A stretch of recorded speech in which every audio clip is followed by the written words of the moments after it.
it's been a minute, but welcome back to OmEn Online. Of course, I'm Adam. I'm Johnny. I'm Cam. Oh, Cam, man, our man from, the last episode is back with us. Today we've got a lot of interesting topics. We always go deep when Cam's in here with us. I hope you enjoy the show. I like going deep. Or just exist and respond. Oof.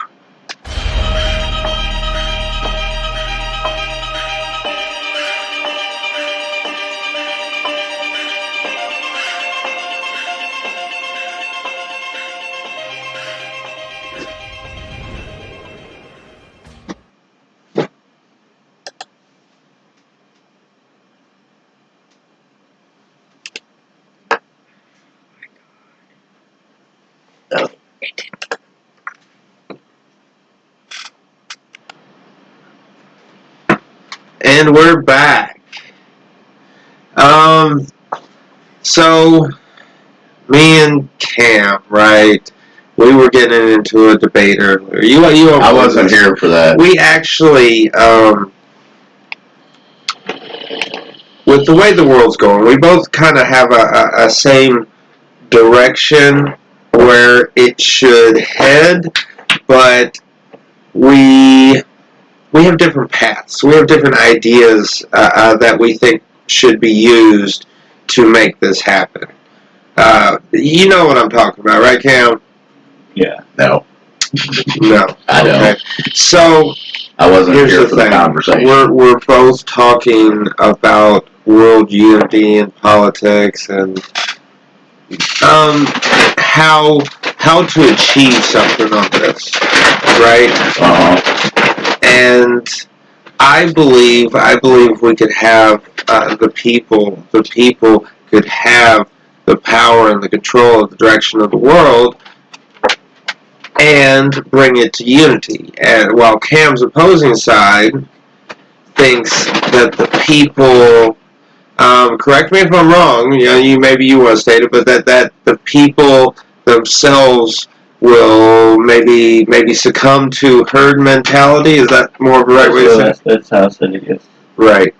Now, we do know that the herd mentality does exist. Yeah. People are driven by their social group, their surrounding, their immediate interactions. At the same time, they fail to understand what interactions they actually do have control of. You cannot control your environment completely.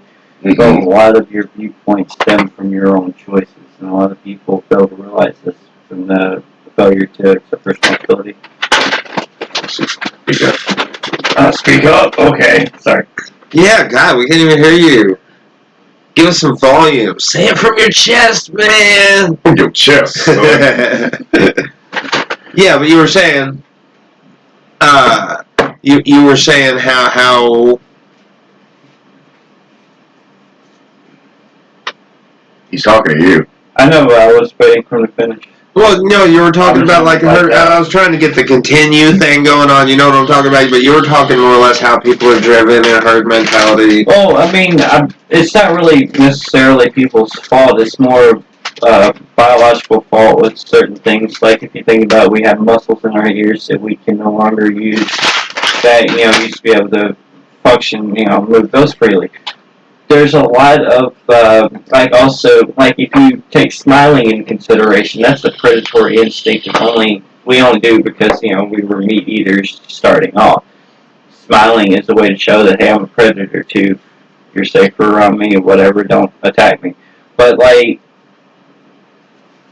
we haven't really, our ideals and our technology have evolved much faster than we have.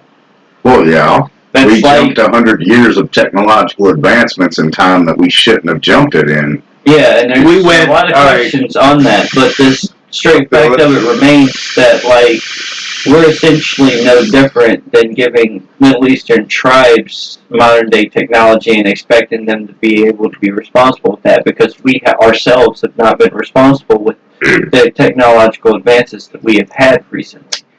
So I feel like that's one of the larger aspects to look at when you try to say people as a mass are not always the most intelligent, especially when schools indoctrinate us in the ability to argue over the ability to research.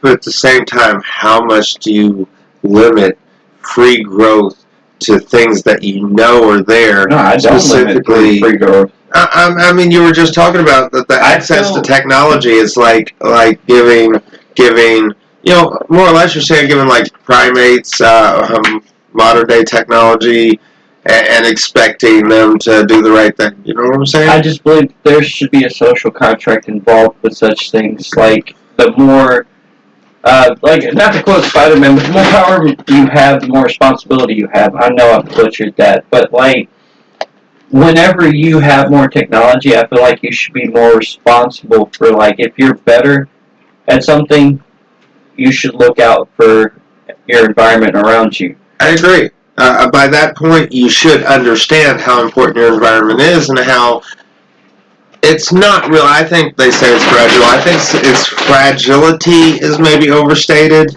It is a very healthy system, but when you destroy it in small pieces over time, yeah, it could create a problem. So having the technology to know that we have a problem, well, I agree. We have to act in ways to change that problem. Try to better it. Yeah, so try to benefit all instead of just a select few. Yeah, you do have to benefit all. When it comes to basic needs, basic life of the planet, as we were talking specifically, you know what I'm saying? The oxygen has to be good. All of our air.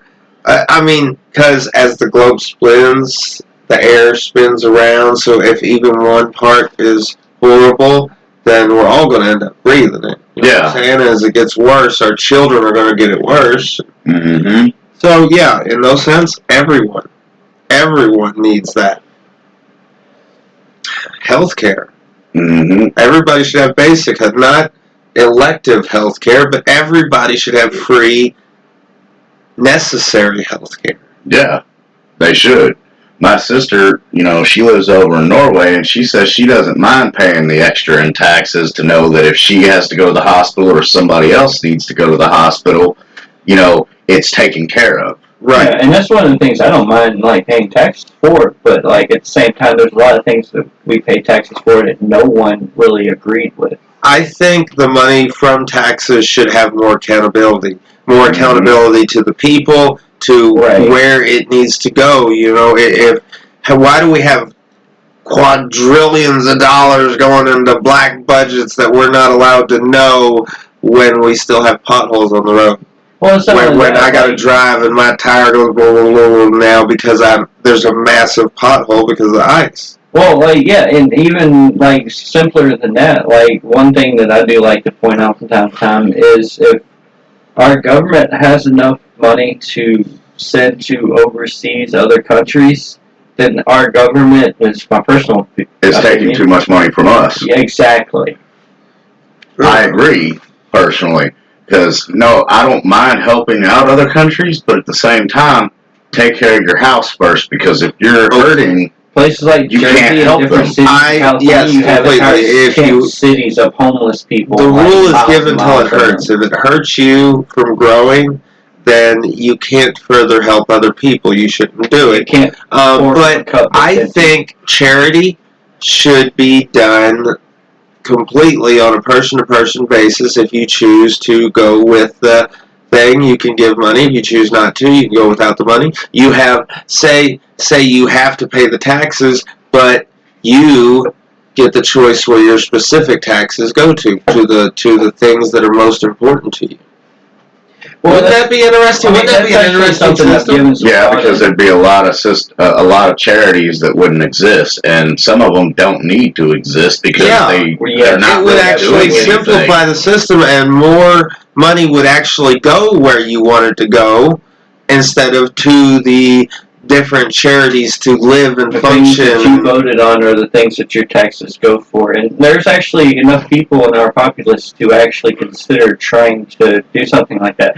I mean, I've considered a little bit more stricter method because my personal opinion is we have our mandated legal laws, but why not have social laws where, there might only be a ticket for, but or a tax issue with, but you give so much, to help out if you have the extra, and you get a little bit extra break. There's already stuff in place like that, but like I do have a lot of issue with a lot of charities that I've done research on, and it seems like they're not really doing anything. Yeah, it's just not going in the direction that they claim to be going in, and like the people that they claim to be helping, it's so rare to find that they're actually getting like what like they're advertising and doing. Like, but it's like Akon.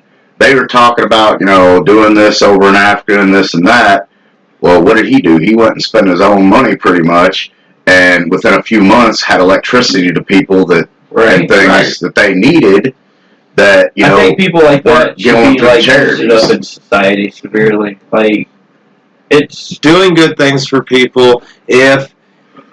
If we actually work together to do good things for people, maybe somebody had a good idea. You know what I'm saying? A great idea, but maybe he didn't have the best way of doing it.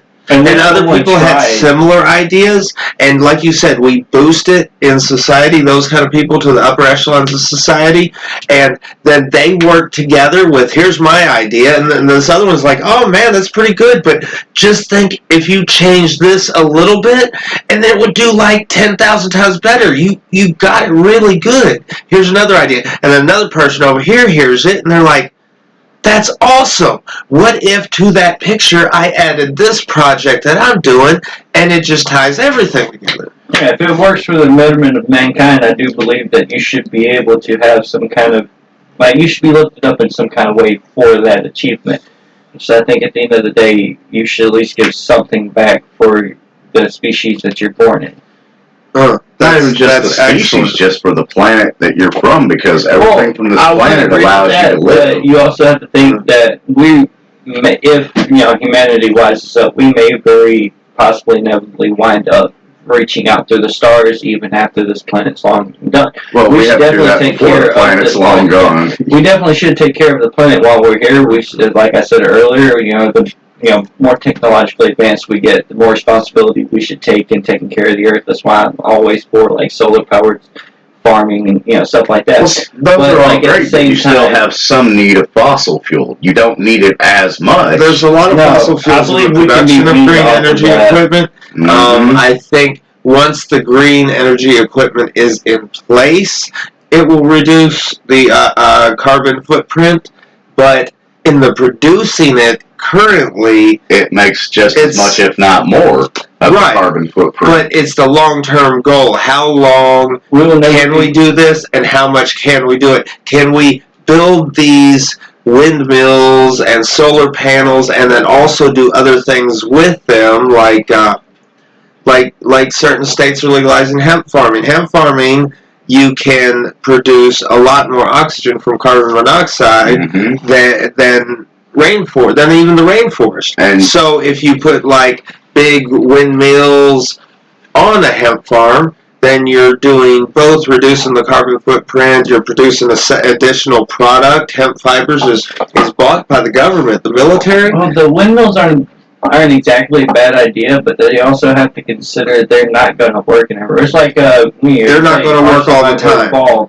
There has to be going to get better productivity out of that, but nowhere is going to get 100% productivity out of it. Like someone might be able to get out of like solar energy and being able to store that back in battery power and whatnot.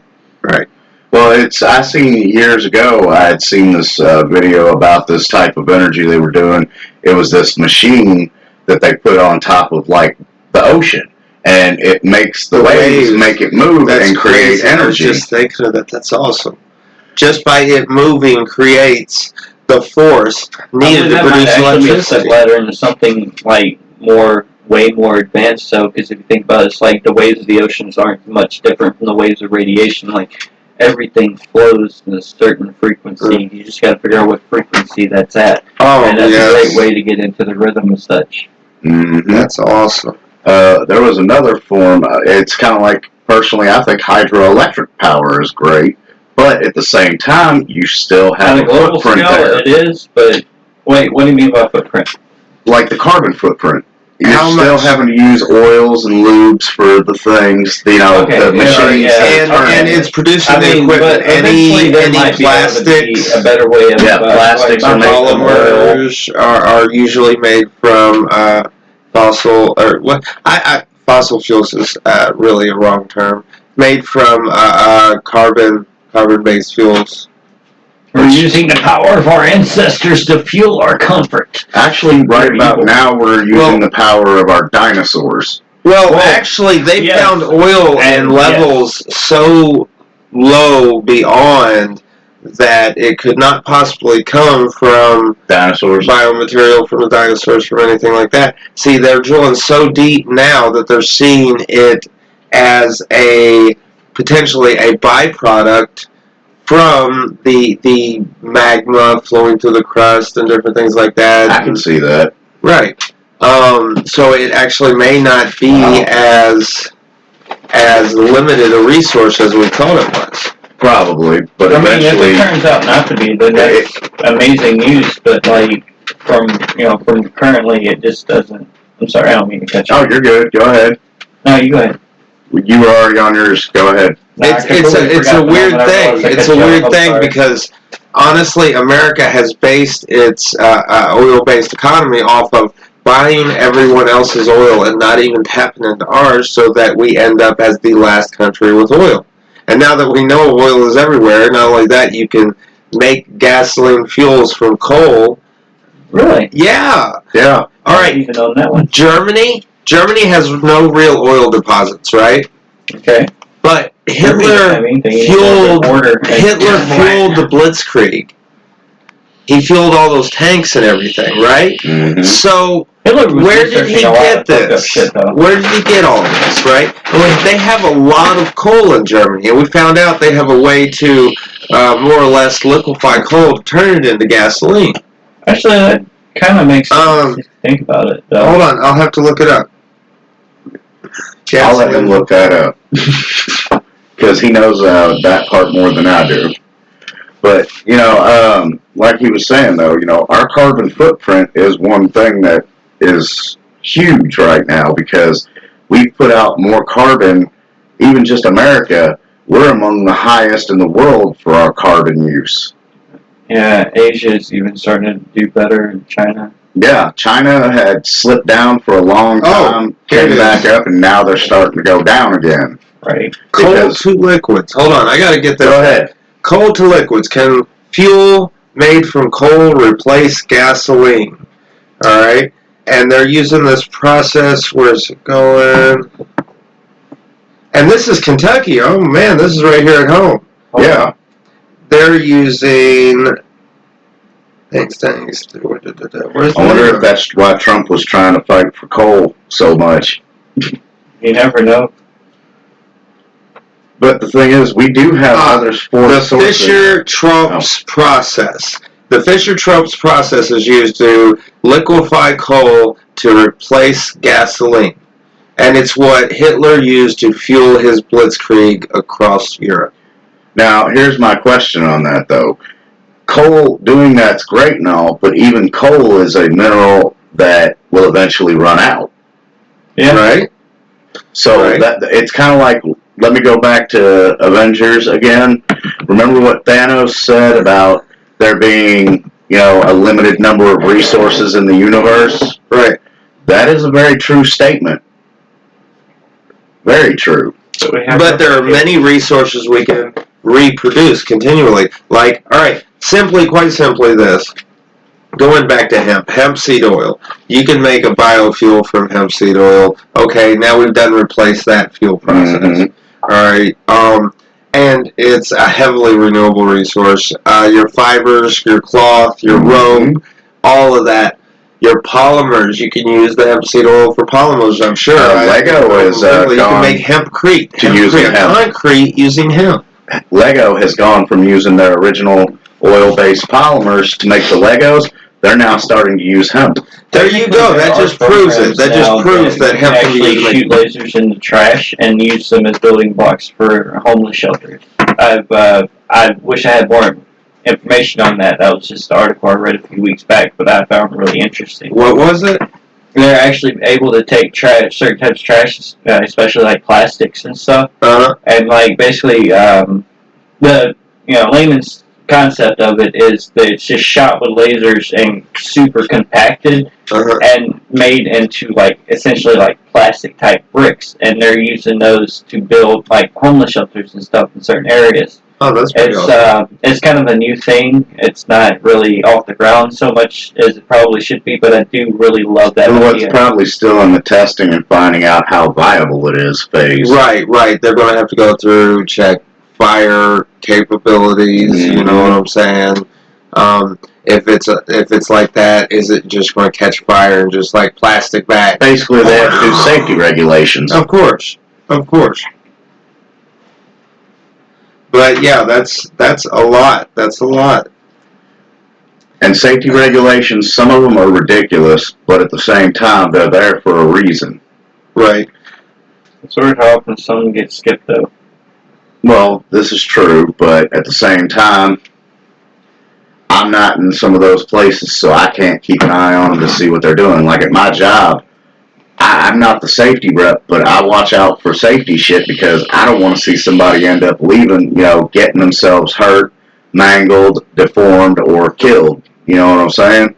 I tell people constantly, hey, don't walk underneath that while it's moving. Don't walk under it while it's got something in the air. Or, hey, remember, you're supposed to watch out for the forklifts just like the forklifts are supposed to watch out for you. A lot of that is really common sense. People should know. But haven't we learned most people lack common sense? Yeah, that's true. But people should learn their environment. Be aware of their environment. That's awesome. So last time you were here, we were going on about like ancient Sumeria. Yes. That was a pretty cool conversation. We always have really good ones with you. I know I'm boring. I don't understand. I feel like I'm actually talking a lot more today than I usually do. That's good. I love your voice. I jerk off to it when you're not around. I record it. What? Well, it happens. Who? What? When? Where? How? I can't help it when you sound like this and you look this good. You do. I know, you're just so sexy, that beard. That's the only thing that gets the ladies. Right. So, the other day we were playing Magic. Yes. That was pretty awesome. Yeah. I actually had a good time. I always usually have a good time when I play Magic because I get to use my brain and think of strategies. That's pretty cool. That's why I like it too. You about kicked my butt the other day, man, with that blue deck you got. Oh, you should have seen blue white. Oh, yeah, the Exile deck. You play Magic? I used to. I've it's like I mentioned earlier. I've had I can build a deck. Other people can take my deck and they can win fairly easily. But for some reason, I have the worst luck of the draw. Like they say you either have to be smart or lucky. Where unfortunately, I'm not either. But I can build a deck. It's just the cards I need are never to win. That's why I've always been more partial to like the Elven decks. Right. With mixed blue gatekeeper deck, like I can summon a lot at one time, and I always have extra mana because I always have the worst luck possible trying to pull a mana card, no matter what I do. So the elf deck comes in really handy with that. Yeah, I feel that. Yeah, mana producing. I really have the worst luck of the draw though. Like Yugi Boy said, "Gee, I could go fuck myself." Oh man, that's great. That's great. But back to our original topic. You were going. I personally feel that herd mentality can be mitigated through representatives, but not like we have now.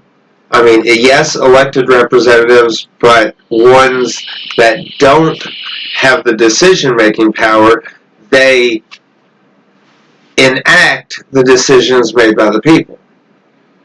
Mm-hmm. But as you've seen over the last year, the decisions of people can be easily manipulated through their emotions and fears.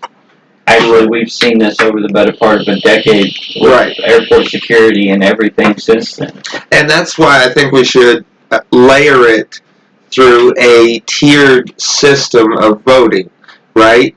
the cities each have their vote, let's say, right? And each Independent city, governments all united. yeah, more or less, yeah. Each That's city actually has something I was its specific vote, and as you go up, all the cities have the vote in the county, and then all the counties have the vote in the I'm a state. firm believer that the laws of the country and the laws of the city should be different. That's why I think this, like, Yeah, even yeah. though our founding fathers be turned into the grave if they knew about the Democratic Party and what's going on these days, Right. It's what is well, not turned just into them, it's doesn't everyone. mean it's, that it it's was a lot of originally people. a bad It's a idea. lot more than just we A can't lot be of the laws selective. Democratic peoples are pushing do work well in a lot of major cities. Mm. But a lot of complications arise because you try to enforce laws for people who live their everyday lives in a major populated city versus people who live out in nature and have to worry about God knows what or all knows what or, you know. Okay, I Whatever. can agree with you in this So I'm sense. a firm believer that we should have, just like I brought up the idea, it's like maybe if we had two vice presidents, one for the inner cities, one for the country, one was Democrat, one was Republican, and they remain as major advisors to the president, but those laws still stayed, you know, for the most part separate, but there would be, you know, a lot of our more common sense laws or laws of, I can't remember his name, started with an H, ancient Mesopotamian stuff. Hammurabi's law. Yeah, Hammurabi. I'm sorry, I keep taking up the H. See, I'm more along the lines. I'm more along the lines Yeah, with my this bad. tiered I don't know system. why I do that. I'm more along the lines with this tiered system, starting at the top. The further you go up, the less laws you have. Like the top being punishment can't be more than eye for an eye. You can't have your life taken for stealing a hamburger. You know what I'm saying? Then as you come down, then you start more localizing the laws, so it actually creates a similar effect to like what you're talking about, to where when you enact the personal laws, it is on a very local level. You know what I'm saying? Like you said, the versus the rural versus the urban versus the suburban. You know what I'm saying? You have it broke, but you are still in cities, so suburban and urban kind of go together to some extent. And then they come together at the county level, but there is less laws. The further you go up, the less law there is. It is on the people to govern the way they see right within their area. But I don't believe that one area should have any sway on the laws of a different area that have to live different lives than said originally. I agree. Right, they don't. They would be voting. They would have the state would have they would have a say to the extent of the lesser laws of the county, and then the even lesser laws of the state. So we could make it state law that you murder somebody, or we can make it a state law that you rape a kid, you get butt raped by a prisoner. You know what I'm saying? I mean, I'm good with chemical castration. It seems like the most advanced way to treat that. You get what I'm saying. You, as the further you go up, you could say, hey, this is unacceptable, like, for all of us. You know what I'm saying? So let's leave that as law. It's unacceptable for all of us. And then we go down and we can specify more specifically what is the crime, what is the punishment. And you tier the system all the way up to the top. You can unify everybody like that. Everybody.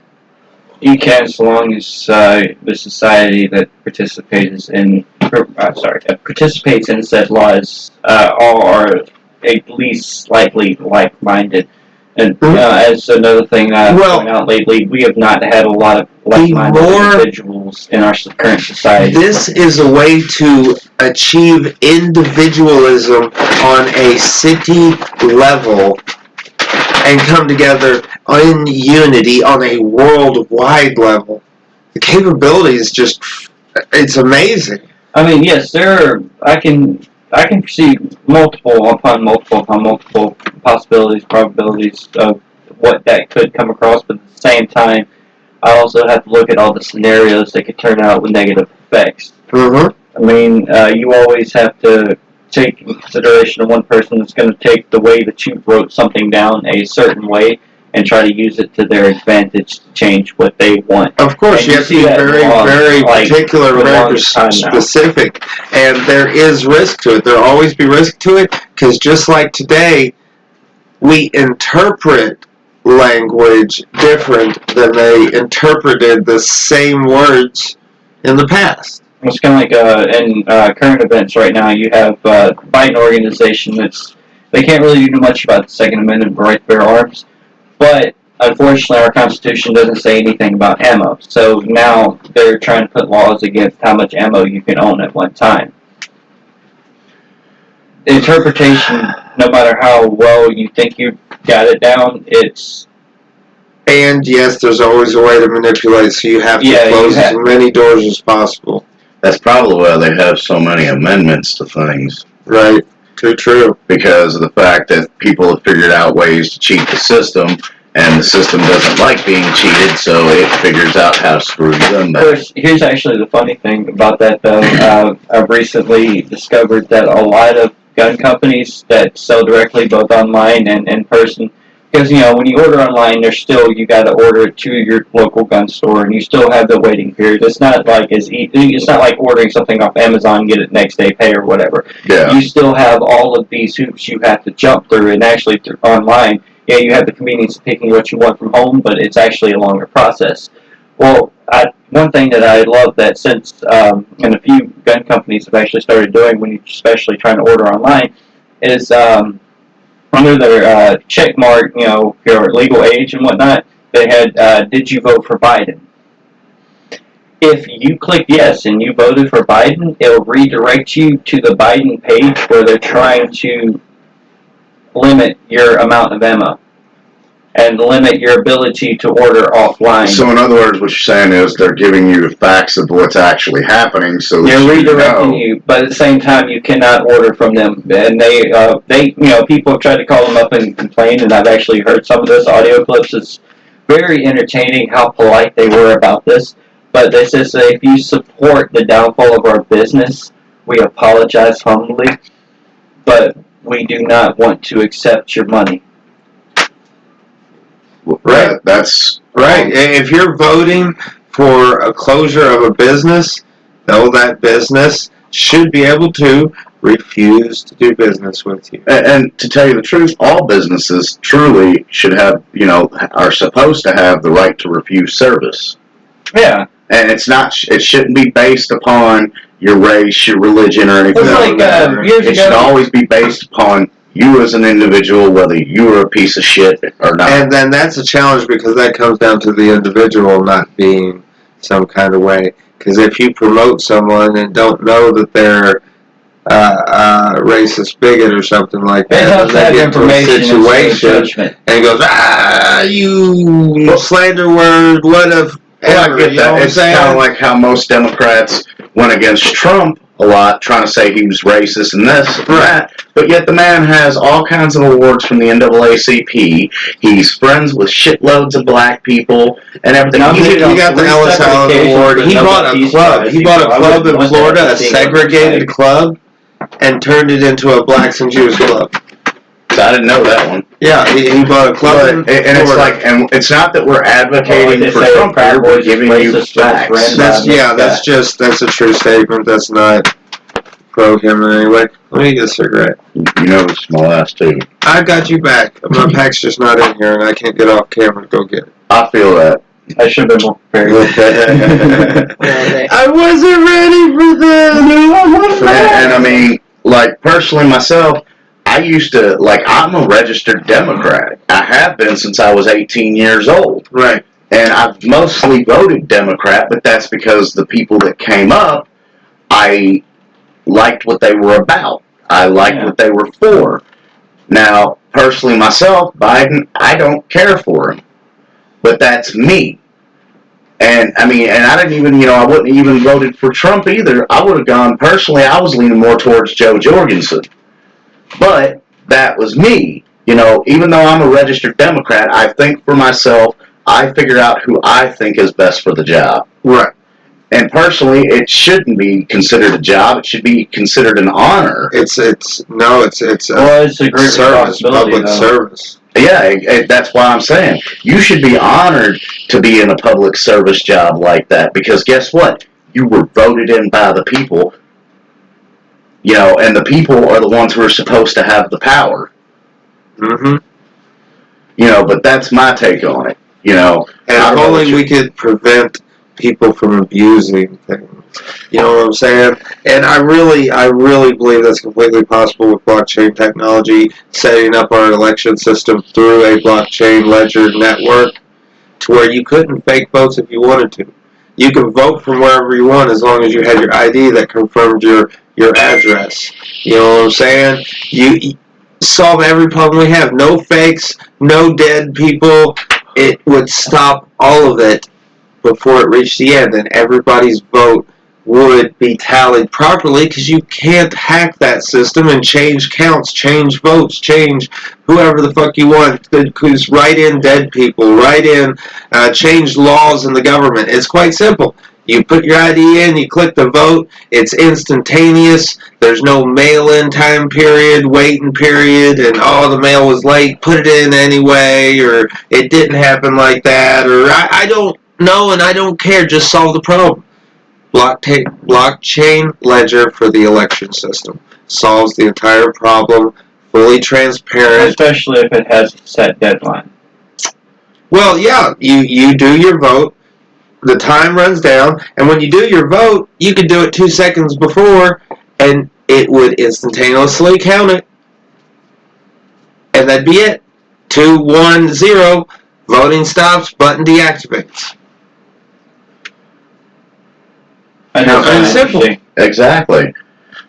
That's why I kind of like it when you brought that idea up to me, because I was sitting there thinking about it. I don't know as much about blockchain technology as you, but you've explained a lot of it to me. Right. And you explain it in a way that I understand it. And just by the way you explained it to me, it sounds exactly like what you're saying. It's unhackable. It's a lot better off because it's not consistent with just one thing.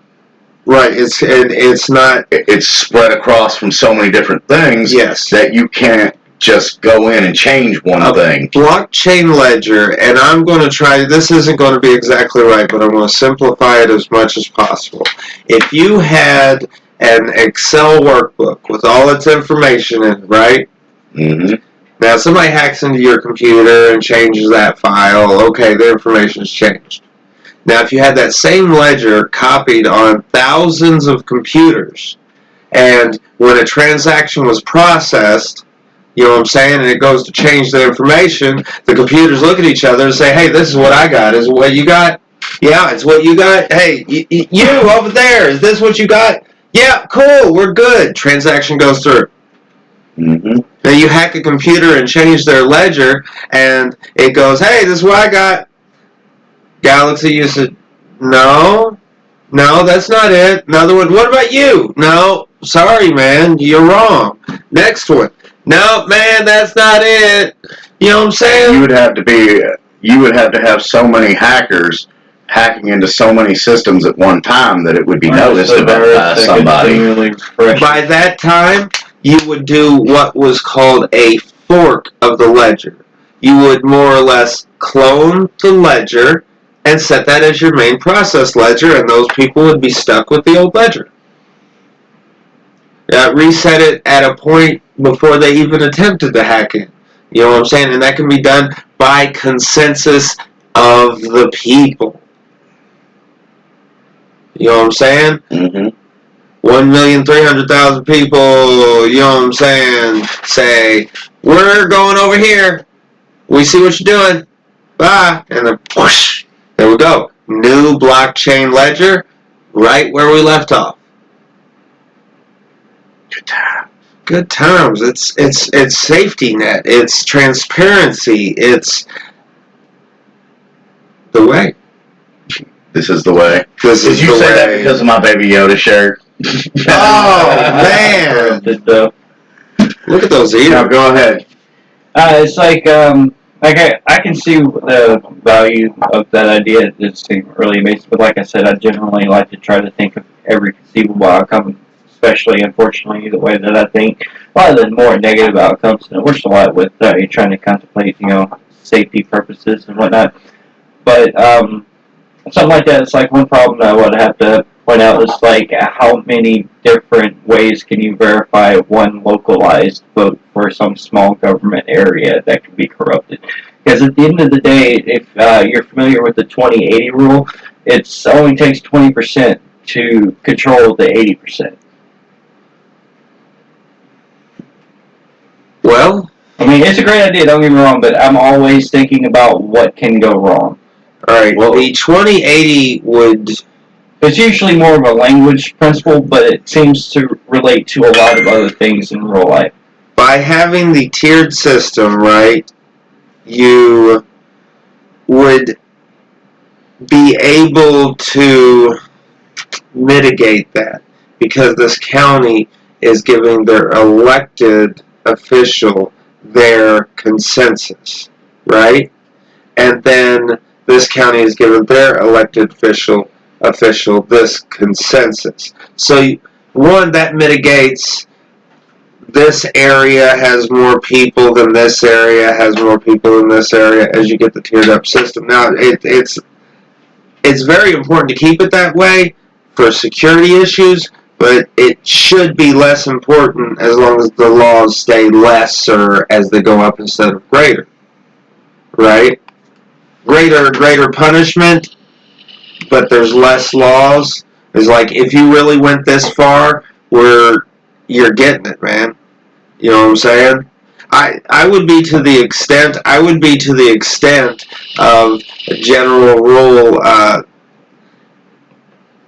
don't care what you do with drugs, but if you sell somebody drugs and they OD, then you're getting tried for murder, and murder would be a death penalty. You know what I'm saying? Sell drugs if you want to. It's your own risk because you know that dope kills people. So once the first one dies, you're on trial. I mean, that's another thing. Though, it's like I feel like laws should be a way more simpler. Even though the problem with that is there's so many different ways to interpret something that's put down simple. Right. And it's really like I feel like it's a catch-22 when trying to create any kind of law. Okay. In creating a law, what if every person gets to read it? All right. Every person gets to read. Well, everyone gets to read it, but think about how often people actually get involved in politics when someone doesn't stem complete fury in their soul. No one really. We're looking at preventing. We're looking at preventing. I get a raise so that you get your roads fixed. You know what I'm saying? We're looking at preventing my cousin gets a job as dumb fuck do nothing and gets a paycheck just so that this charity bill you want goes through. We don't want quid pro quo, right? So we want to be able to read the bills plainly. Bills would be, I don't want to say limited in size because they might need to get technical, but you don't ever want to make them too technical, and you don't, and, what if there's a rule that they each have to be done separately? You can't make 5 laws on one bill.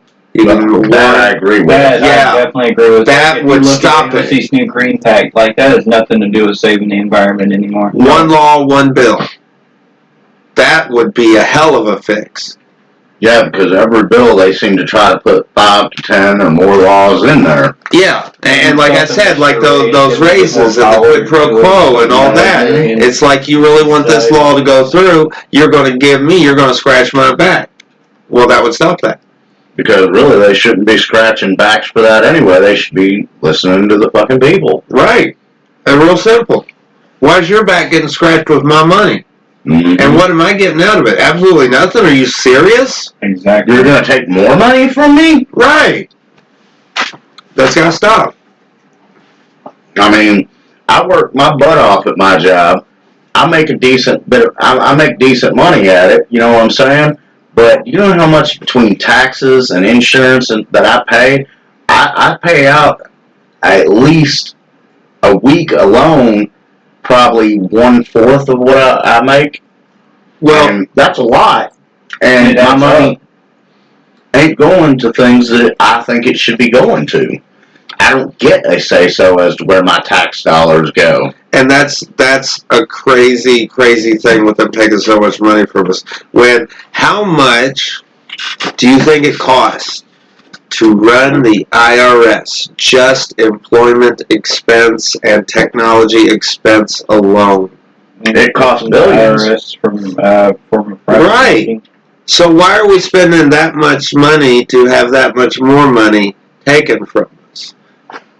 Doesn't that kind of defeat the purpose? Mm-hmm. Right? So something's wrong with that. We've overcomplicated the system.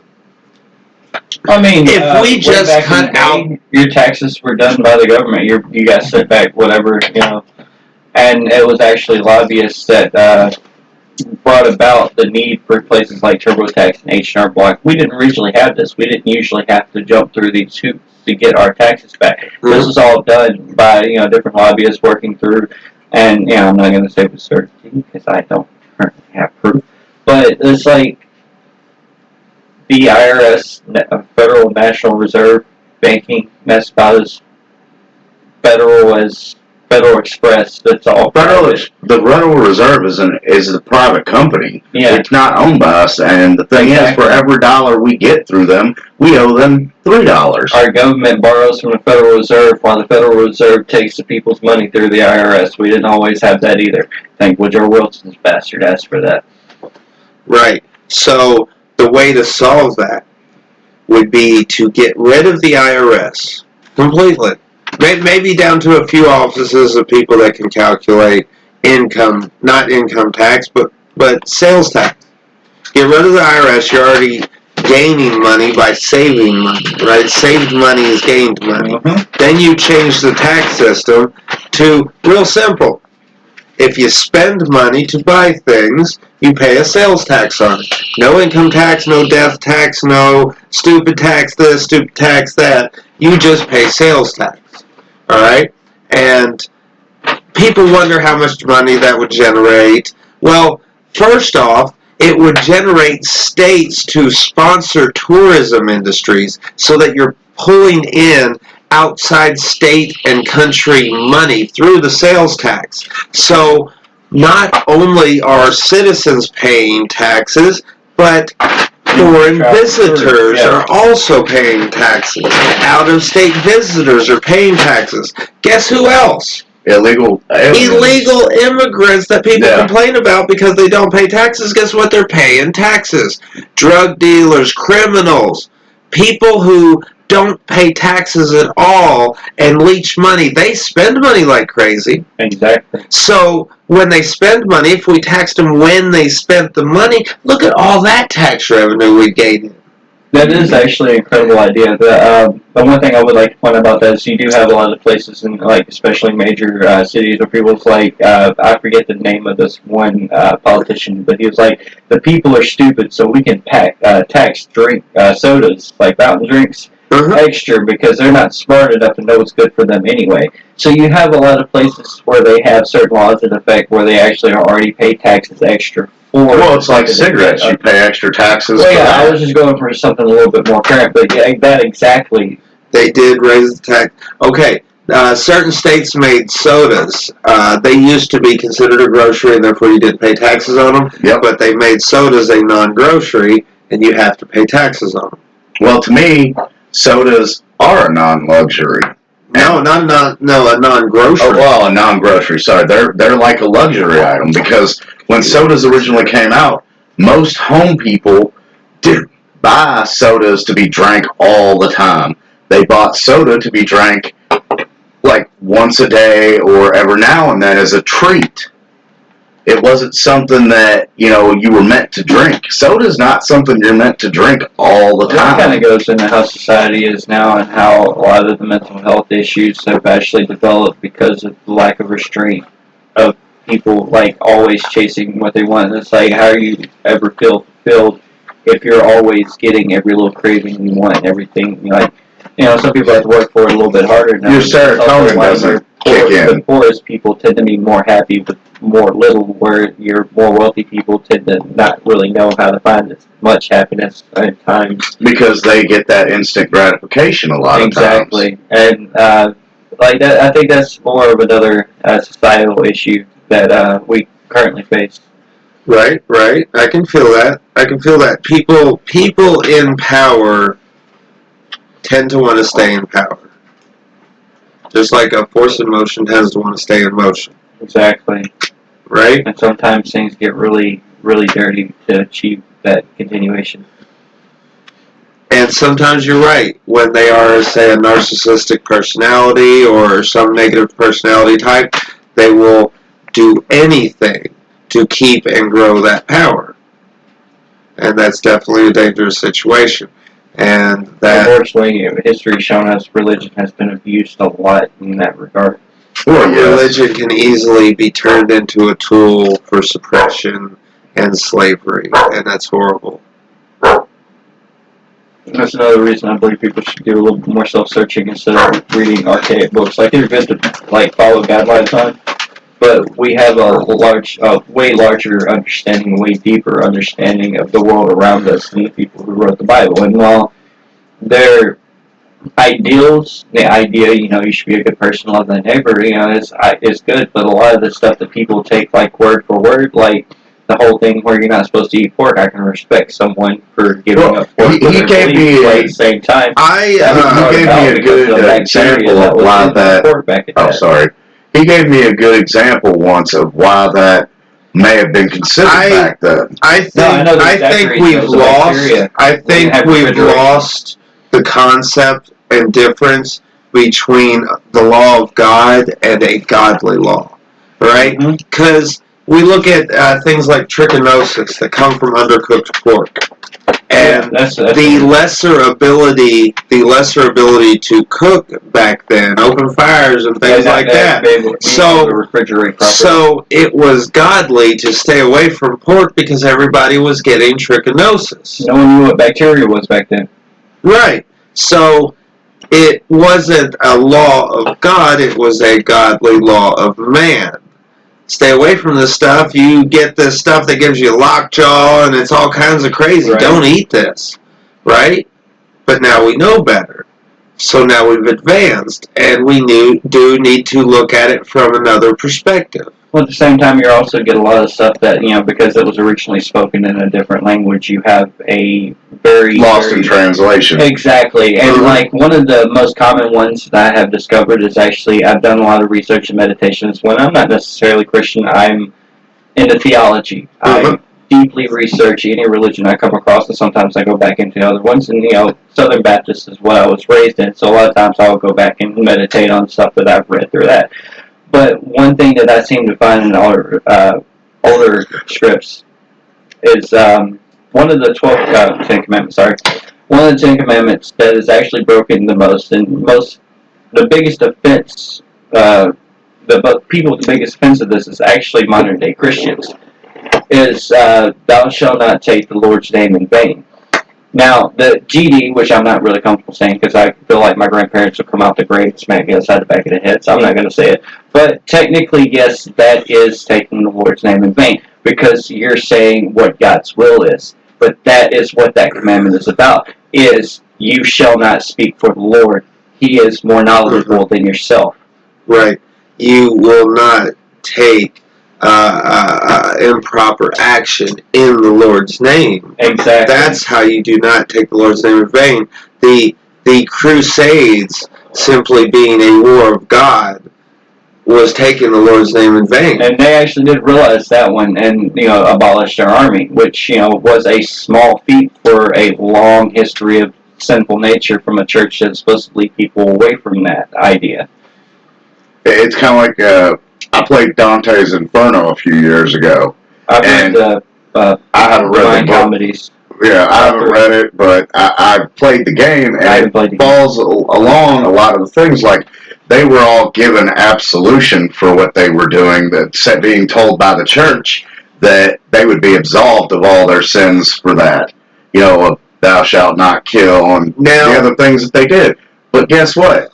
Even in the game and in the books, where does he end up? Even though he was supposedly absolved by the church for all these sins, he still ends up in hell.